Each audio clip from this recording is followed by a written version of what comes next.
त्यांचा भ्रष्टाचार झाला आहे, प्रकरण नेमकं काय आहे सविस्तर सांगा. आत्ता जर आपण या ठिकाणी जर पाहिलं तर घनकचऱ्याचा हा प्रमुख विषय या भ्रष्टाचारात आहे.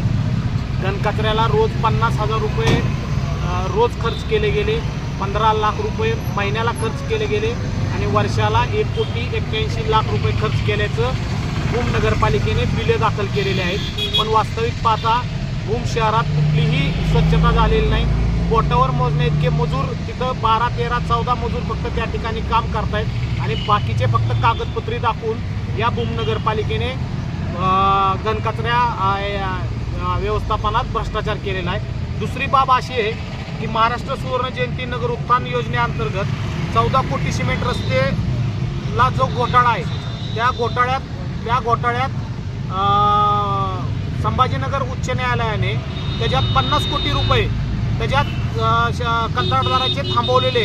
आता एवढं सगळं होऊन सुद्धा जो त्यावेळेचा इंजिनियर होता त्या इंजिनियरला अजूनही निलंबित करण्यात आलेलं नाही. तो त्या ऑफिस कार्यालयात कुशाल तो त्या ठिकाणी फिरत असतो. तो कागदपत्राची हेरफार तिथं करू शकतो. म्हणून आम्ही तक्रार दिलेली असताना अजूनही जिल्हाधिकारी साहेबांनी त्या नगर अभियंत्यावर कारवाई केलेली नाही.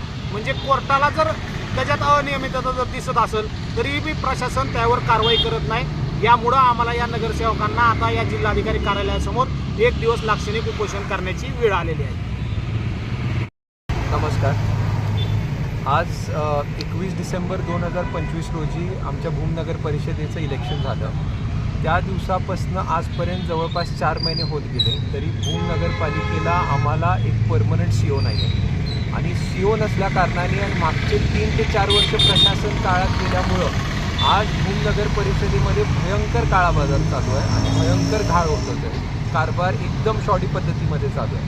मग आपल्या नगरसेवकांनी निवडून आल्यापासून वेळोवेळी तिथं पत्रव्यवहार केला, वेळोवेळी प्रशासनाकडे मागणी केली आणि हे सगळं एकाच कारणामुळे होतं की तिथं परमनंट एक ऑफिसर नाही आहे मेन. त्यानंतर जिल्हाधिकाऱ्यांकडं आमचं शिष्टमंडळ केलं. जिल्हाधिकाऱ्यांना सांगण्यात आलं की बाबा असा असा कारभार चालू आहे. जसं आत्ता आमच्या गटनेत्यांनी सांगितलं त्याच्यामध्ये दलित वस्ती नगरोत्थान योजना, त्याच्याबरोबरच महाराष्ट्र सुवर्ण जयंती नगरोत्थान योजना, आमच्या भूम नगर परिषद हद्दीतील घनकचऱ्याचा विषय, त्याच्यामध्ये भरपूर मोठी अफरातफर झाली. वेळोवेळी प्रशासनाला जिल्हाधिकारी साहेबांना पत्रव्यवहार करूनसुद्धा तिथं काही ना काही कारणामुळं त्याच्यावर काय दखल घेतली जात नाही आहे. त्याच्यामुळं आज हातबल होऊन 15 नगरसेवकांनी ठरवलं की आम्हाला हे लाक्षणिक उपोषण करण्याचं गरजेचंच आहे. त्याच्यामुळं आज आम्ही इथं आलो आहे. मागण्या 4च आहेत की नगरोत्थान योजनांमधला दिलेला निधी तो व्यवस्थित वापर झालेला नाही आहे. प्रत्येक रस्त्याचं 2-2, 3-3 वेळा वेगळं नाव देऊन पैसे उचलण्यात आलेले आहेत. घन कचऱ्याचं काम न होऊनसुद्धा माणसं जेवढी सांगितलं तेवढी नसूनसुद्धा भयंकर शासनामार्फत पैसे उचलण्यात आलेले आहेत आणि प्रशासक काळात ज्या गोष्टींना मान्यता नव्हती ती पोस्ट डेटेड कामांना प्रशासक काळात झाल्यात म्हणून मान्यता देऊन त्याचं पुढं सँक्शनिंगला गेलेलं आहे. ते GB समोर कधीही आलेलं नाही. त्या संदर्भात आम्ही आज इथं उपोषण केलेलं आहे. बोला. आज धाराशिव जिल्हाधिकारी यांच्या भूम नगरपालिकेच्या वतीने आम्ही 20 नगरसेवकांपैकी आज जवळपास 15 नगरसेवक जनशक्ती विकास आघाडीच्या वतीनं आज धाराशिव जिल्हा कलेक्टर ऑफिसच्या समोर आज उपोषणाला बसलो आहोत. कारण की आम्ही वारंवार जिल्हाधिकारी साहेबांना भूम नगरपालिकेचे पत्रव्यवहार केला किंवा जे भूम नगरपालिकेचे तक्रार दिलेले आहेत त्या तक्रारीचं निवारण करण्यासाठी आज आम्ही या धाराशिव जिल्हाधिकारी साहेबांच्या समोर लाक्षणिक उपोषणासाठी बसलेलो आहोत.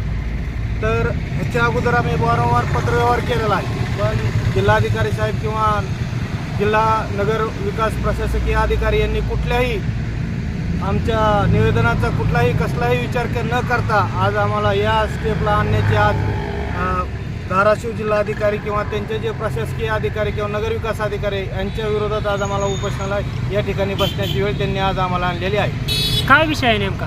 भूम नगरपालिकेचे जो कचरा व्यवहार असेल, घन कचऱ्याचा विषय असेल किंवा सुवर्ण जयंतीचा विषय असेल, बरेचसे आमचे भूमनगरपालिकेचे तक्रारी जिल्हाधिकारी साहेबांना दिल्या आहेत. त्यांच्या संदर्भात आज आम्ही या ठिकाणी बसलो.